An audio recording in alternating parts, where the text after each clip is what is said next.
Okay, good afternoon. This is Linnea Gutierrez from Groundwork, Ohio. We'll go ahead and get started. Thanks for joining us on our third of an Ohio Early Childhood Mental Health webinar series. A little bit about Groundwork Ohio. We are the committed statewide nonpartisan public policy research and advocacy organization focused on early childhood education and healthy development. This is 4 out of the 5 members of our team. We just had a 5th staff member join us. We're led by Executive Director Shannon Jones, and that's me. I'm the Policy Director and Legal Counsel. And if you need anything after this webinar, our Communications and Development Director can help you, Julia Honer. And then you see Vanessa Butler, our Policy Associate. We hope to be a resource to you, and please feel free to reach out to any one of us after this webinar if you have questions or concerns. What Groundwork does, we advance quality early childhood systems in Ohio by engaging, educating, and mobilizing diverse stakeholders and strategic partners to promote data-driven and evidence-based early childhood policies. And some of you stakeholders are here on the line with us today, so thanks for joining us again and for your work. Why we do what we do, we know that advancing quality early learning and healthy development is the most transformative strategy to increase the lifelong success of Ohio's children and lay a strong foundation for economic prosperity in our state. A couple of housekeeping issues. If you have a question, you can utilize the Q&A button at the top of your screen. We will try to reserve questions until the end of the presentation from the panel, just because we have a packed agenda today. But if you do have a question feel free to post it, but we may not get to it until the end of the presentation. This webinar will be available, a full recording and the slides, on our website, www.groundworkohio.org, later this week. And we would encourage you to share that with your other stakeholders who may be interested. So now I want to thank the Ohio Infant Mental Health Association for joining us today. They have a panel of 5 experts from across the state, one who is calling in and sharing with us all the way from Istanbul today to share their expertise in the field of infant and early childhood mental health. The panelists include Dr. Bill Mosier, Twinkle French-Schottky, Chad Noonemaker, Aaron Lucas, and Jane Seitz. And I'm going to go ahead and hand it over to Dr. Moser.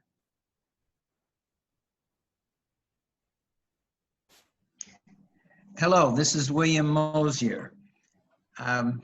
Would you advance the slide, please? Hello? Aha. All right. So we're going to first look at the importance of emotional social development during the first 3 years of life. Why is it so important for us to understand child development theory? Well, it's because early intervention is vital. This is a baby I delivered during a humanitarian mission with the Department of Defense in Africa. Next slide, please.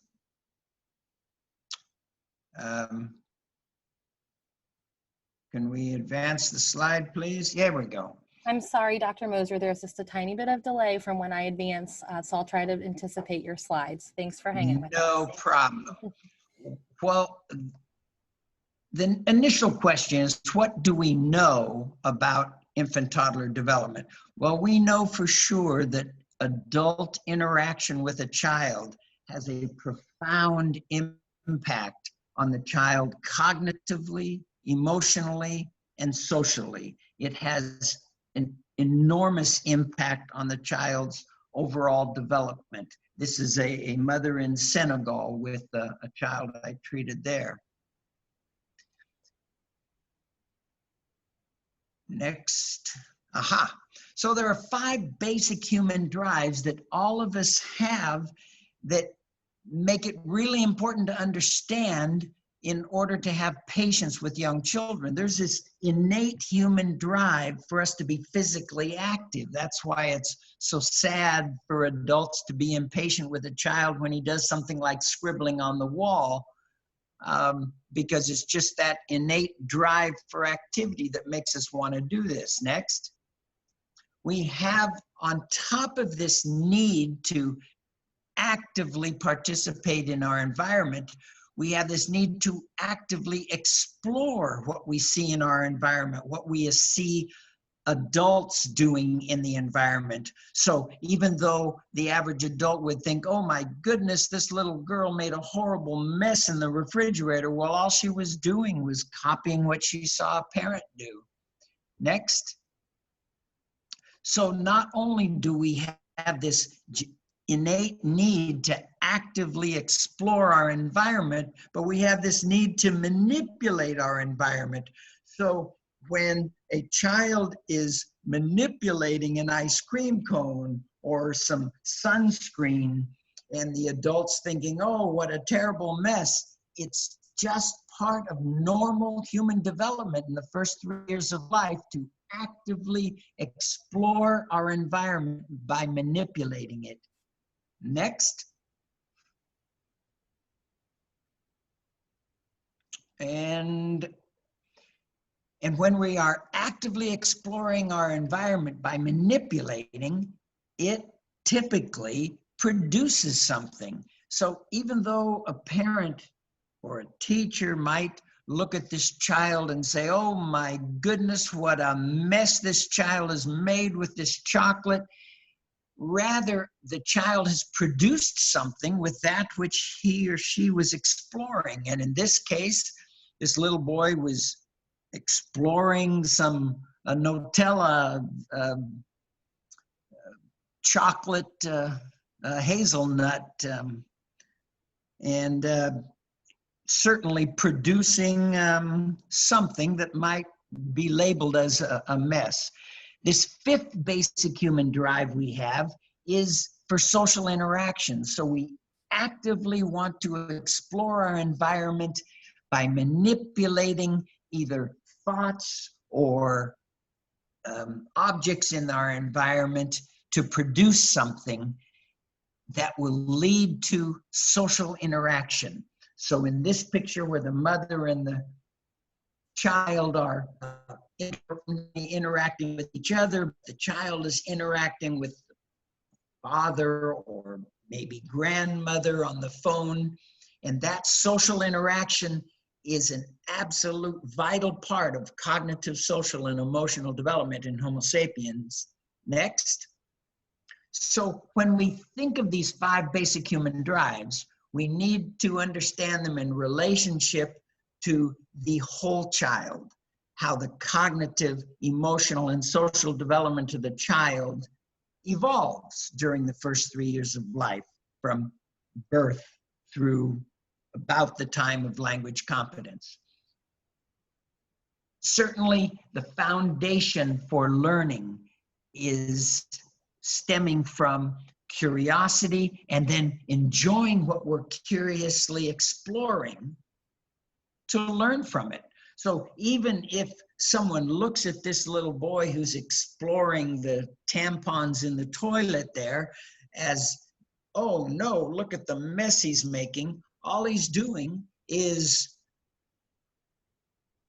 playing to experience problem solving and decision making. And that is what the process of cognitive development entails. Playing to develop decisions based around the problems that we are solving. The second aspect of important development is how a child develops a sense of who they are.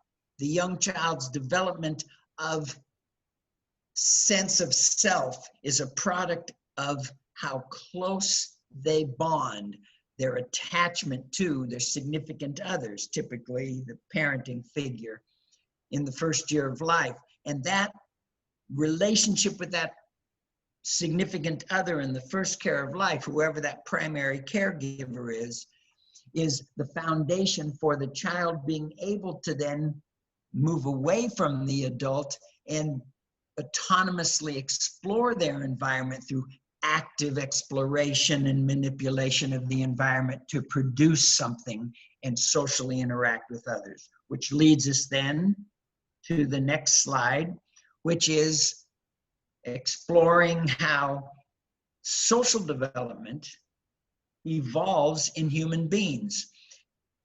In the first 3 years of life, we foster social competence by doing two things with children: by modeling for young children the pro-social behavior we want them to display, and helping them learn empathic understanding of others by modeling it for them.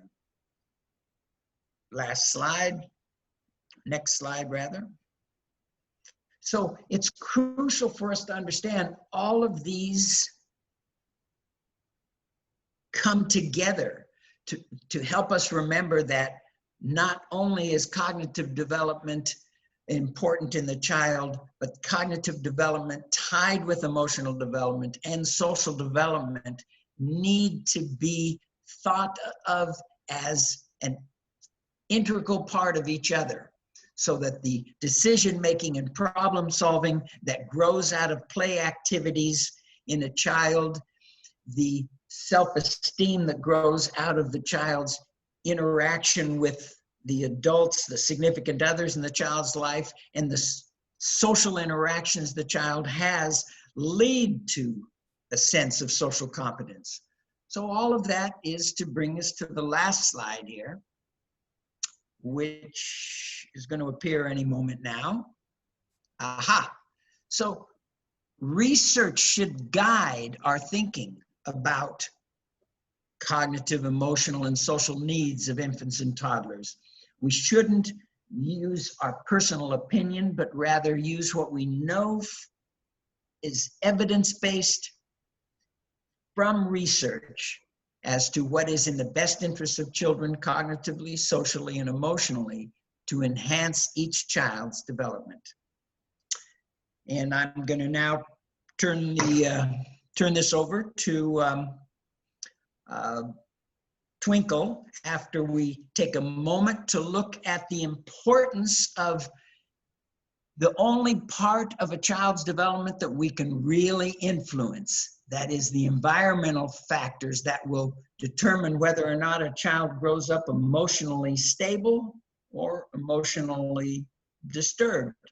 And if we see something that adults might think of as, oh no, this is gross how this child's nose is running, and how the adult responds to this or responds to changing a diaper is going to leave an indelible imprint on the child, cognitively, socially, and emotionally for the rest of their life. So it is crucial that when we see something like this, we do not intervene with the mucus that we see leaving the child's nose by doing something like, oh, this is disgusting, oh, how terrible, and then making the child feel bad about him or herself because of something that's coming out of their body. Okay, I'm turning it over to Twinkle. Thanks, Will. So when we talk about attachment, we're really kind of wondering, when does this thing called infant mental health begin? Next. We're talking about words, we're talking about actions. What can we do to display a sense of welcoming or a sense of attachment to people that maybe we are just meeting or we haven't known for very long? Next. So when I think about attachment, I think about how important it is. We get to work with pregnant moms every day. And so people will ask, why do you get started so early? There's never a time early in the pregnancy that would be too early, because once you identify as being pregnant, it's super, super important that the baby has a place to grow in mom's heart, in dad's heart, and in any other family members. Next. When we think about pregnancies that maybe weren't planned, weren't expected, it's difficult at first to get mom to attach or to recognize how important this baby is from an early point on. When we think about deliveries, because sometimes at delivery, you might have expected to have a birth plan and everything go in a certain kind of order. You had this baby that was perfectly planned in your mind, and things might not have turned out that way. Maybe instead of a vaginal birth, you had a cesarean birth, and everything in your world changed at that point. We have to be flexible. We have to be inviting. We have to be welcoming of situations as they occur. And the words that we use make a huge difference for our moms. Next. When we think about the idea of each one of us comes from a different spot. So if someone said to you right now, you're pregnant, someone in your family is pregnant, we all come at it a little bit differently. And hearing those words could signal something that's very negative or signal something that's very positive. So when we think about attachment, we're wondering about that person, or you care about that person when you're not with them. And it's hard to put those into words if you've never felt them and if you don't know what that sense of caring looks like. So I get to work with pregnant moms here at Moms to Be, and we teach the just the actual process by modeling what it's like to care about someone, by telling them you're thinking about them when they're not with you, by making a really big deal over finding out if the baby's a boy or a girl, by learning the name, by learning the plans that mom has for these babies, because it's very, very important to think about the future when you're here and now. Next. There's a whole variety of emotions that come along with attachment. And connecting to people over time is something that's really important, because I could say anything to you for a short period of time, but maybe I wouldn't follow through with it. And if I don't follow through, then you've lost trust. And so teaching trust is a big skill if you've never had it. Next. So when you think about how important it is to teach trust, and if you have it, you know what it looks like. But if you don't have it, it's really important. I use the phrase CPR, consistent, predictable, reliable. If you can trust and you can teach people that what you're going to do what you say and say what you do, it really helps to build a foundation, because if mom can have a stable environment, she's much more likely to be able to create that for her baby. Next.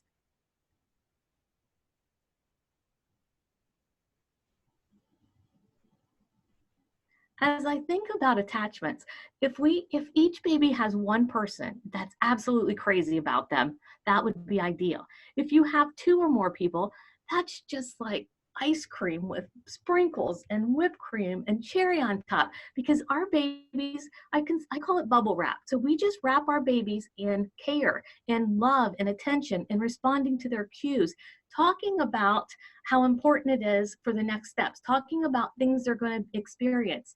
We talk a lot about sleep, because sleep is a really, really important skill, but you have to look at, what are you responding to? When baby cries, what kind of face is showing up over top of their bed? Is it a happy face? Is it a smiling face? Is it somebody that's welcoming? Or is it somebody that's looking at them like, oh my gosh, why are you up again? Next. Here at Moms to Be, we celebrate a lot, and we're always talking about the future. We're talking about how important it is for the next step.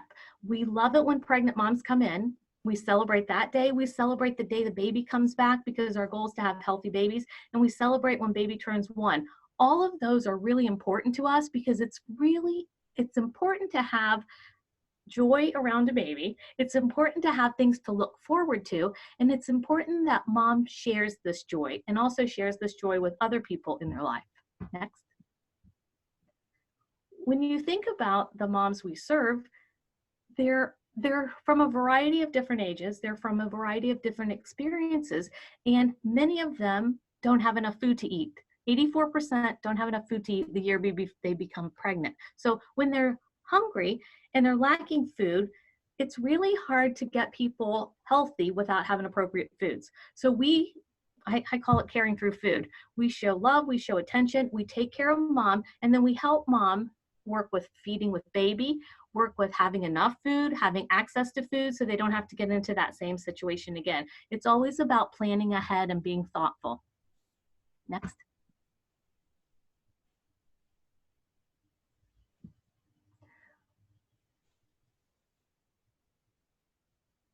You might notice that we call moms moms, because it's really important that when you're pregnant that you start to get ready for the role. The role is to be a mom. And for some people, that's a different, when we hear the words mom, it doesn't ring the same for all of us. And so being a mom, having the responsibility of a mom is a huge responsibility. We use lots of push-ups. We talk about the great things they're doing. We always point out the good, because it's very important to talk about people with what they're doing right instead of what they're doing wrong. Next. We also have a program for dads. So we work a lot with dads, because for some people, this is the first time they've been able to jump into this role, and having the role of a dad is huge. Babies fare well when they have two really important people in their life. If dad's safe, we do everything that we can to teach them the skills to play, the skills to interact, the skills to look at dad, look at baby, and what it's like to have a role model that's positive. It will last a lifetime. Next.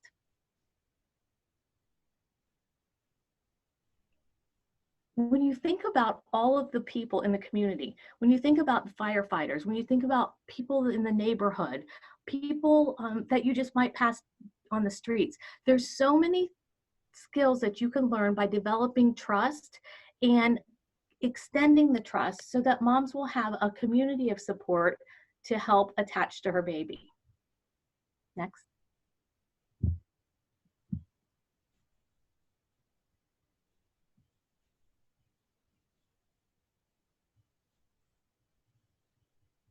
The results will last a lifetime. I'm going to turn it over to Chad. Hi, everybody. I'm Chad, and I'm a maker. I do a lot of different things, but all of my work is related to early childhood in some way. I work directly with children, families, teachers, academics, and researchers. And in my work with teachers, I focus on teacher education and training. Next.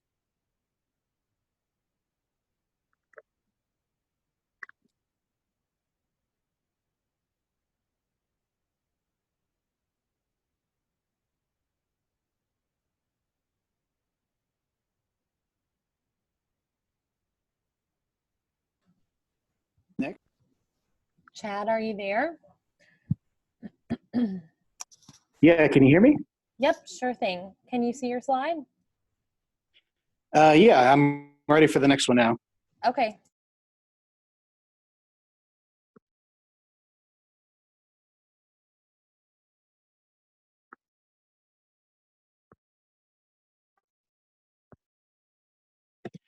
So 0 to 3 provides this great infographic titled How to Talk About Infant and Early Childhood Mental Health. And this is an infographic that you can get for free. You can download it straight from the 0 to 3 website, which is 0to3.org. Next.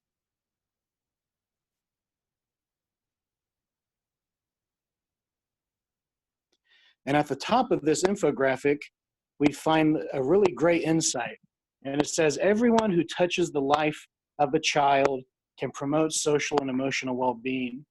And the infographic also highlights that when we're talking about mental health in early childhood, what we're really talking about is positive social and emotional development focused on 3 areas in which we can provide support for children. And we'll keep these 3 things in mind as we go through the rest of the presentation. But those 3 things are forming close and secure relationships, experiencing, managing, and expressing a full range of emotions, and exploring the environment and learning. So how can we support infant teachers who can, in turn, support infants' mental health? And we want to keep those 3 things in mind: helping children form close and secure relationships, experiencing and managing and expressing emotions, and exploring the environment and learning. So we want to focus on practices with teachers that help form that healthy development of trust. That means we need to help teachers understand that they should respond to infant cries quickly, that feeding and sleeping should be on demand. We should encourage and promote breastfeeding. That means including a spot in the child development program where parents can breastfeed. We have to help teachers understand that they should be empathically mirroring infant utterances. So when the infant says, then the teacher says, back. Those are those serve and return interactions you've probably heard of before. And we want to help them understand that we should avoid the use of confining apparatuses. If it's a NACE accredited center, they're already doing that. But a lot of centers aren't NACE accredited and need some extra support in understanding that things like bouncers and walkers can be detrimental to development. So how can we support toddler teachers who can then in turn support toddlers' mental health? We want to help educators realize that they should focus on the development of autonomy. That means we have to give space for toddlers to develop those self-help skills and only facilitate when needed using hand-over-hand facilitation. We want to help toddler teachers understand that they should be eating family style. That means helping children with the serving, helping children with the cleaning up. When I was a toddler teacher for about 2 years, I had children as young as 16 months old that could help set the table and help clean up the table after meal times. We want to help them realize that there's a certain style to toddler exploration that, as Dr. Mosier talked about, can be frustrating. And a lot of times we just have to accept that they need to explore that way in order to develop in a healthy way. We want to help them understand that they should facilitate toilet learning in a way that doesn't focus on punishment or rewards. And again, even with toddlers, we want to make sure that we're not using confining apparatuses.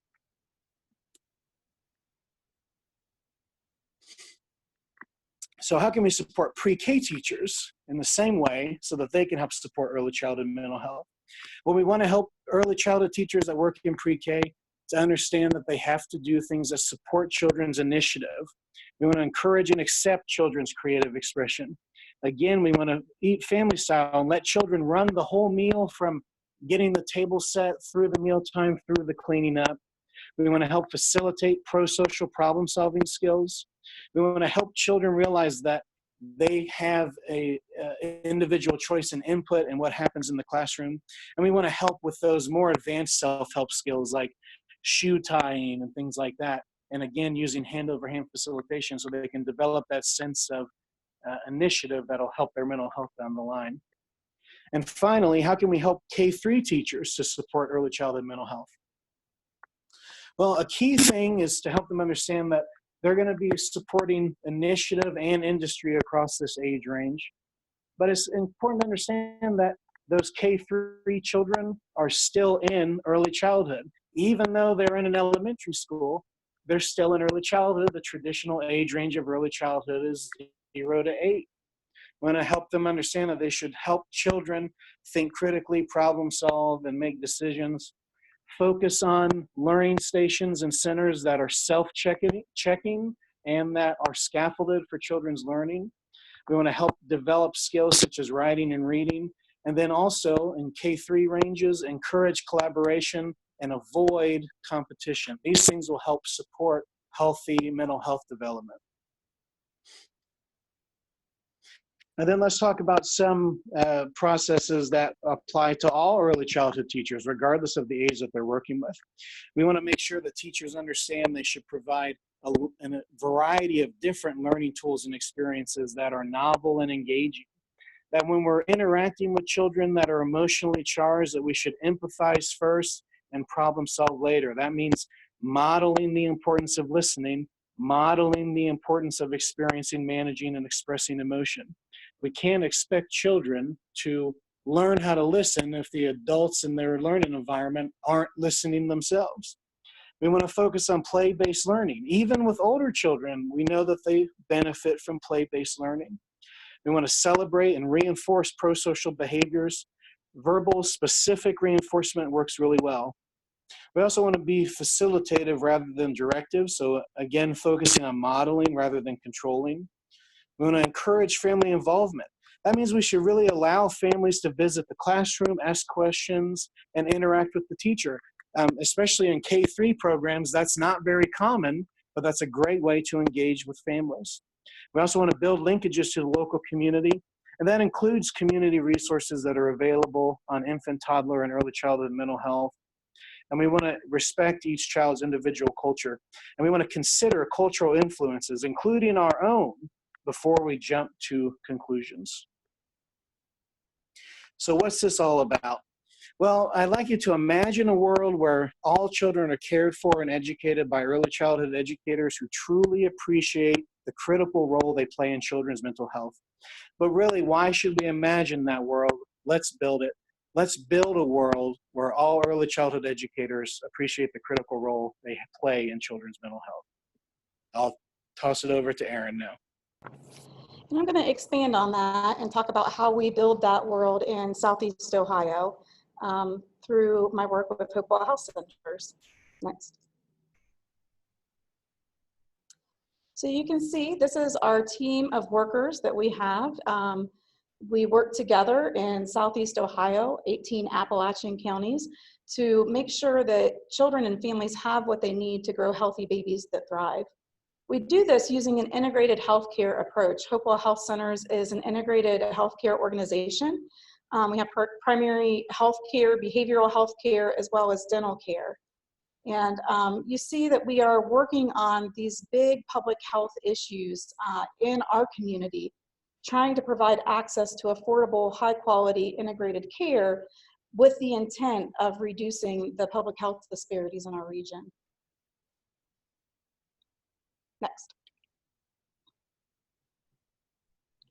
So when we look at what are the public health disparities in our region, on the next slide, we have a report from the Children's Defense Fund that focused on specific challenges in Appalachian Ohio. When they did this report, they found that the child population of Appalachian Ohio has decreased in the last 15 years, but a higher percentage of our children are living in poverty in this region. This causes a lot of extra stress for our families and the children that are living in those families. Babies in this region are at increased risk. We've seen a higher portion of these babies born at low birth weight. Our high quality early childhood care and education we know is critical for children, but it's not always accessible in our region. School absenteeism is disproportionately high, and there are clear health disparities between Appalachian children and children statewide. You can see in the next slide some of these specific numbers around these disparities that highlighted in the Children's Defense Fund report, as well as the Ohio Kids Count data of 2017. On the next slide. Sorry. So throughout our region, you see some of these bold numbers, but then also some of the bigger numbers that are significantly higher than statewide averages. So the way that we address this, we have workers in our counties that are the darker color. We have actual physical locations, but we provide consultation and other services through early childhood in the green starred counties on this map. Next slide.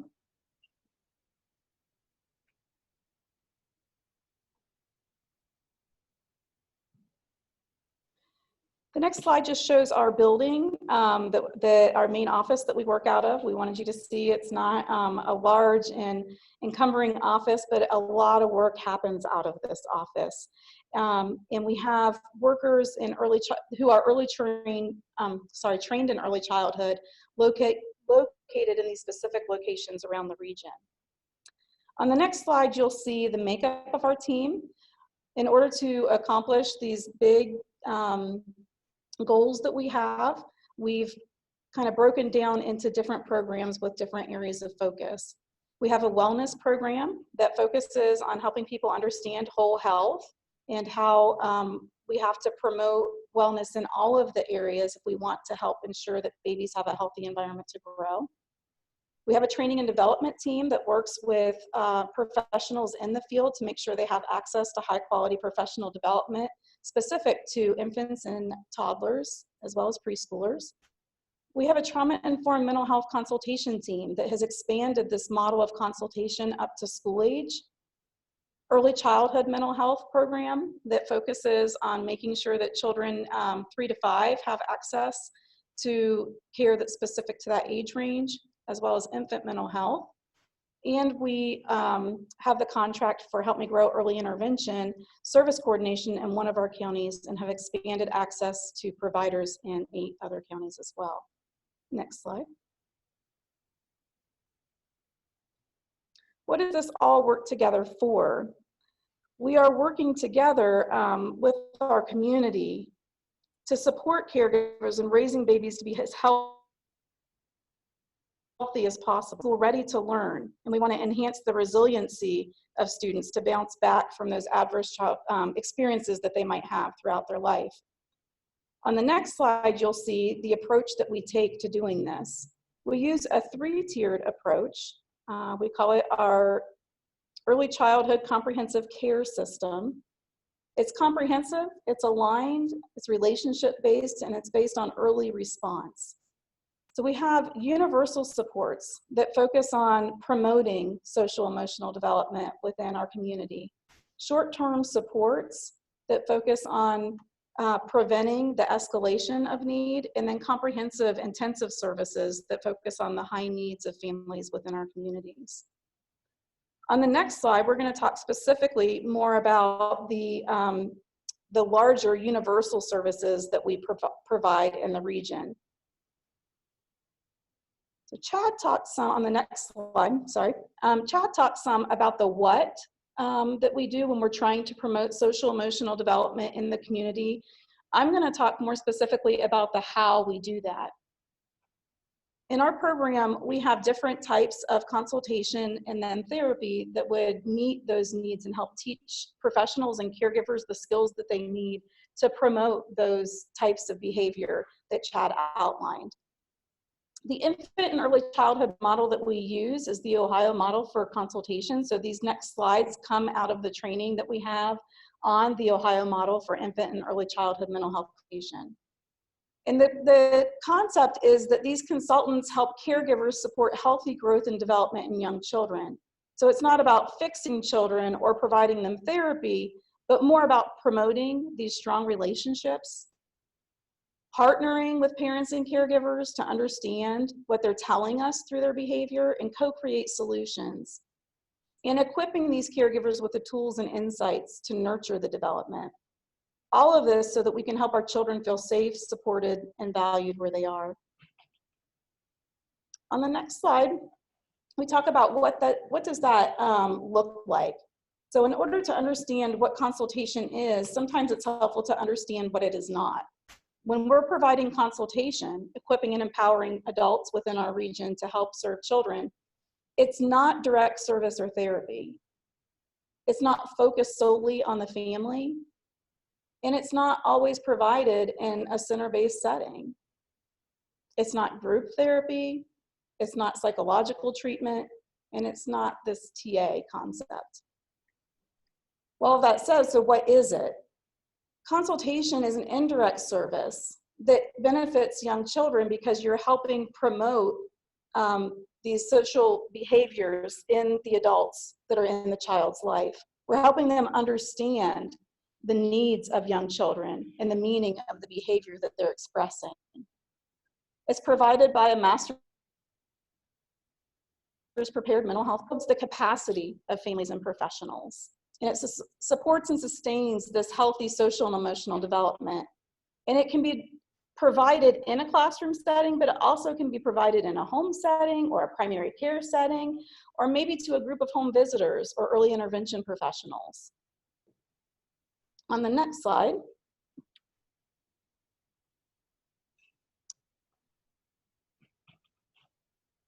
we'll see that this model supports providers and families.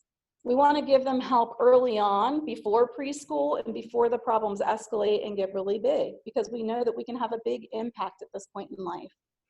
It's promoting, you heard Twinkle talk about this trust. So a consultant is establishing that trust and helping the caregiver or the professional experience it so that they're more able to create that then for the people that they're serving, the parents or the children. We're promoting respectful relationships. We're meeting people where we're at and using the resources and strengths that they have. We're not trying to focus, like as Twinkle said, you're focusing on the strengths. You're not gonna point out all of the things that are missing. And most importantly, we understand how culture impacts this relationship and behavior and influences the setting. So we're very mindful of working in an Appalachian community and how the strengths of being resourceful might benefit these families. And rather than working around those systems, we're trying to work in and through those local supports that have been developed. We know that everyone brings their wisdom to the circle, and we learn from each other, that there's not one expert in the room. We're all experts there together. There are 3 specific types of consultation that we provide. The first is child and family focused, and this would be helping adults who are providing that direct care for the child understand and address the child's need, using some of those specific things that Chad talked about on what is needed in infancy and in preschool. But sometimes we also work with whole classrooms or groups of children. And when we're working on this, we're looking at what are the strengths of the group, of the children and the babies in that space. Maybe you have a bunch of babies who are very curious, and you want to help that professional learn how to use that curiosity as a strength and nurture and grow that in order to help support the maybe lack of self-control that these children have not developed yet, right? And then there's programmatic consultation. And we've moved more and more to this type of consultation because this is about equipping and empowering the adults within the system, whether that's doctors or nurses or program administrators, and helping them understand how they can better support their staff to improve the wellness, because we can't fill from an empty cup. And so we focused a lot on this self-care premise and how do we prevent burnout. In Appalachian communities, we're already facing workplace shortages and a shortage of professionals trained in early childhood. We want to help prevent turnover and keep these professionals in the field. And so we use programmatic consultation to help address those things that are getting in the way of that. Regardless of the type of consultation, there's a process that we use. So when we're initiating the service, we're building the trust and the relationship with the person that we're providing the service to. And in that time, we build that trust by establishing clear expectations and aligning our philosophy, then exploring the concerns and listening to the people who are involved in the situation before we move into this plan development. And when we get to the plan development, we're really just facilitating the process and helping bring out the local expertise that's present in a more organized way. Then we follow up with plan implementation to help bring people back to those goals that they established. And we use that data then to inform what steps we're gonna make next. Because sometimes when we're in the midst of doing this work, we don't get a whole lot of time for self-reflection. So a consultant can help facilitate that process of reflection to grow the system and learn from the feedback we're getting in the system. Next. All of this has been shown to have an impact on lots of different levels. So for children, we know that when we provide this type of consultation, there is a reduction in children's behavior problems, even though we've never done any work directly with the child. We know we can prevent preschool expulsions using this type of consultation, improve the relationship between the child and the adults in their life, and we can actually reduce missed work days for parents. Because if parents are having to come and pick up their child from care because they have a fussy baby or a child who's engaged in some challenging behavior, oftentimes they're at risk for losing those jobs. So if we can help reduce those missed days for work, we're providing more economic security for the family as well. On this page are listed some of the key elements of the consultative stance. You'll notice that it's a lot about hearing, listening, understanding the relationship, and being alongside somebody rather than out in front or behind. But how can we work through this together and be in this space together so that we can create solutions that work both for you as the parent or the professional and for the children. We do a lot of wondering instead of knowing so that we can create these solutions together. There are additional program level outcomes that have been researched with this model. A lot of work has been done to track these changes. And we found that when we provide program level support, that we are able to impact change in policies that become more supportive for staff. Reflective supervision becomes an opportunity for staff to feel heard and processed so that they can engage in more productive behavior the next time when they face that challenge. There's a reduction in stress and burnout with a reduction in stress and burnout, which in turn reduces turnover. And finally, you'll see changes in the climate, improved climate and higher quality interactions with children.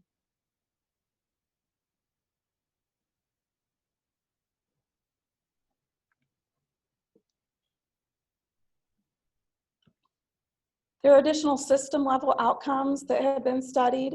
We know that we're going to get more appropriate referrals, early identification, but also this development of screening and referral with follow-up. That when screening occurs, we actually have a system in place of trained professionals that are ready to respond and support children within our communities.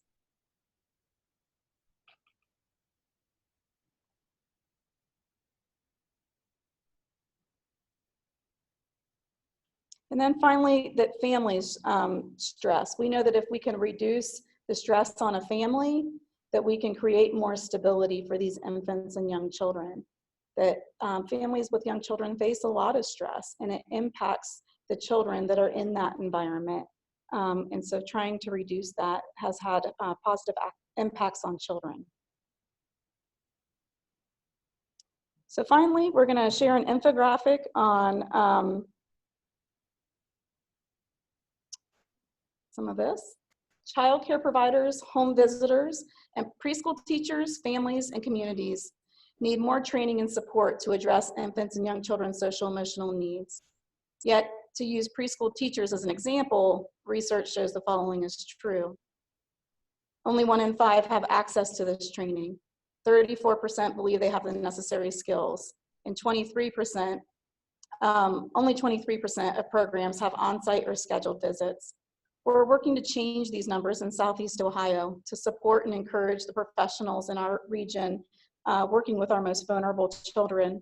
And we're certain that if we equip and empower this system, we can have lifelong effects for our babies. Thank you.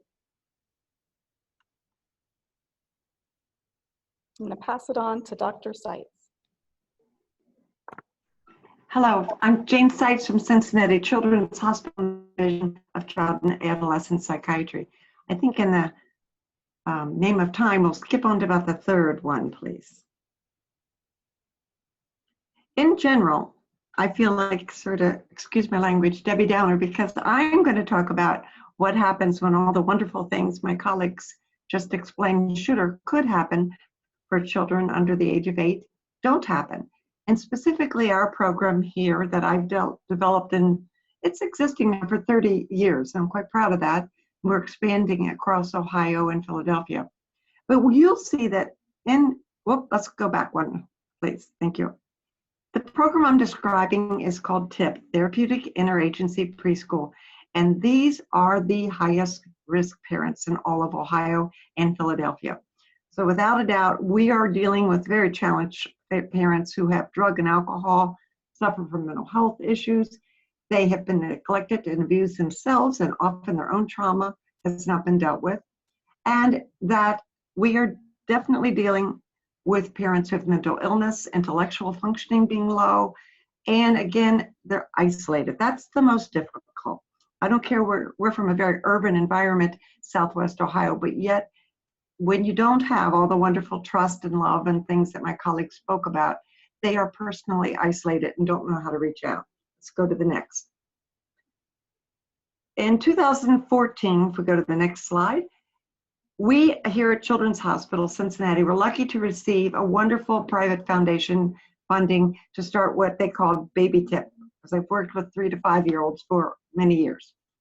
In 2014, we looked at with our Children's Services Department, and obviously our 3 main contributors are Head Start, Mental Health, and Children's Services. We see those as, without a doubt, the highest risk families, and we can get into some Q&A as to why we do that. We also work with our neonatal abstinence syndrome clinic here at Children's Hospital, directed by Dr. Weddick. And she is already starting to gain all the symptoms of NAS babies. And if you know that in Hamilton County over the last 3 years, we've had a 70% increase of children under the age of 2 being turned over to child welfare agencies. And here are the problems these children are presenting with: hyper-irritability, sleep deprivation, tremors, headaches, sweating, sneezing, yawning. Yawning is such a great way for a child to try to disengage from an overstimulating environment. But again, overeating, vomiting, diarrhea. Now, if you just pause for a second and you consider the issue that children's services, our juvenile judges, and our early childhood, early intervention folks have to work with, these are not attractive symptoms. They are so difficult and so makes them so weary. So to build a community support system to protect these children is quite a task. And that's what we tried to take on with Baby Tip. Let's go to the next one. Without a doubt, there are medical issues. These are expensive children. Again, I'm talking about these are children born not only addicted, but they have the abstinence syndrome, meaning they have the irritability. They do need sometimes medical assistance to help them pull out of the symptoms. And if you look on the far right, you can see the major medical problems these children present with. And otitis media is not grossly different. But if you look at some of the, let's go on to the next slide. Let's look at torticollis, excuse me, and not being able to say that correctly. This is very prevalent in children who are exposed pre and perinatal to substances, not just opioids, all, including alcohol. But if it screams for the help of occupational therapy right off the bat. You can tell these children without appropriate occupational therapy and also orthopedic surgery at times, they're only seeing half the world because of the position of their heads and necks. Let's go to the next one. Eye concerns, strabisms. I mean, all of us have had it, but again, they are in fact not easily able to attach, return those gazes that some of my colleagues spoke about that we want to model and imitate. And you can see again that almost 11% of children born with neonatal abstinence syndrome present with this, where normally in our population, it's under 3%. Let's go to the next one. These symptoms of children birth through 2, so the NAS clinic deals with here. These are why our families need mental health support and medical support to really provide everlasting homes for these children presenting with neonatal abstinence syndrome. So the feeding behaviors, sensory processing, attention, and sexual behaviors are there. It's very much associated with the most challenged children who are actually and have a history of sexual abuse under the age of 2. And I know that sounds horrible to talk about, but we do see that. Then you have lack of motivation in these babies, behavior and emotion and memory problems. So again, the most challenging children to try to attach to and try to help. Let's go to the next slide. Again, if you look at the impact on the early intervention folks who want to work with these children, again, you're seeing a high number of developmental delays, behavioral disorders, sensory disorders, and speech disorders. Without a doubt, we've learned here at Cincinnati Children's, we do need speech and OT as much as mental health. And the mental health is mostly guided toward the parents to accept the child as they are and try to move them along as far as dealing with very expensive and time-consuming treatments. Let's go to the next slide. Next slide, please. So what have we learned? Now, this is only on approximately 30 children who've been in our pilot income. So if you look across our whole country, by federal law, all children under the age of 3 who are open cases with child welfare must be referred into local early intervention programs. It is less than 5% in Ohio, in Hamilton County, where Cincinnati is located, but across the whole country. And even though they're federally mandated to refer in, what we have found by using this TIP model of memorandums of understanding among our 3 agencies, that's child welfare, mental health, and Head Start, early intervention, we've gotten an 84% rate of at least 4 weeks of service. That means that they have been engaged and served. Now, mind you, across the nation, 6 weeks of any sort of mental health is considered the normal average of therapy sessions received by anyone. And so for us to at least to begin to get these children and families engaged has been exciting. Next is very unusual. So we have ACEs, Adverse Childhood Experiences. I hope most of you know what those are. And for the first time, we actually were able to obtain the number of ACEs the babies had. And these are babies birth through 36 months. 90% of them have 4 or more. What do we know about 4 or more? You have met the threshold for a strong correlation for later PTSD symptoms in the future. You absolutely need some very specialized treatment, which we'll cover shortly. And the two we like are child-parent psychotherapy and CARE, which is a brief version of parent-child interaction therapy. We also found that 6% of these babies had significant speech and feeding skill problems handled by our speech pathology division. 29% with, as you saw earlier, tremendous OT skills. And we had not always included them to this extent in our EI programs. And then without doubt, you're seeing that 66% of our babies presented with exposure to substances at birth. So these are children who are severely impacted by the environment. Next slide. Now let's look at what happens when these children move on. Let's see, next slide if we could. I'm not going to talk about this, but you can read this. We have a full array of treatments, including home-based and center-based. And without a doubt, we do think you have to deal with the mental health trauma needs of the parent. And again, we use the child-parent psychotherapy. Let's go to the next slide. These are brief bullets of the mental health trauma. Next slide, please. These are the models that work best for any traumatized child, especially the birth to 3. Trauma-focused cognitive behavioral therapy. I won't read all that to you, but without a doubt, you're trying to desensitize the mother and father or the caregivers. Grandmothers and grandfathers and aunts and uncles also have this trauma of feeling that they have been the fault of this child being raised or born with all these toxic sort of symptoms. And we also have to help the child to desensitize them to the triggers of the memories of being neglected, never listened to when you cried, and lack of any kind of nurturing environment. Let's go to the next one. Next slide is going to explain, really, it's a short version of parent-child interaction therapy. I don't really believe that parent-child interaction therapy is great for traumatized parents. It's not the relationship building kind of activity we like to see. So you can see, we'll talk about that in the next therapy. But right now we use the smaller version called it's called child-adult relationship enhancement, or CARE. It involves the 3 Ps of praising babies, praising what they do, paraphrase, give them language when you see them stack a block or clap their hands. Oh, I love the way you're clapping hands. And pointing out, look at you, you are trying. That instantly shows the baby, you are watching me. You're trying to pay attention to me. And these are the 3 Ps we teach our caregivers to use. Next slide. This is, the next slide gets into child-parent psychotherapy. It is a very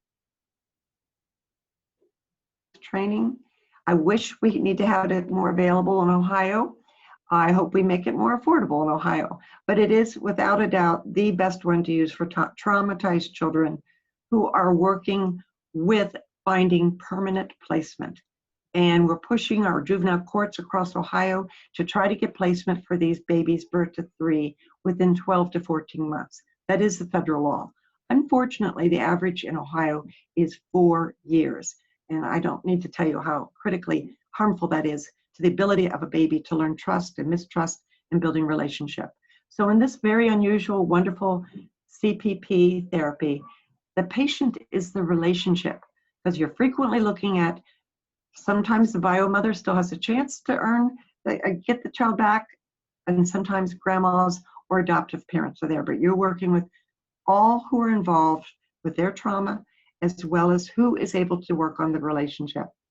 I won't go into this, but this is the array of good pre and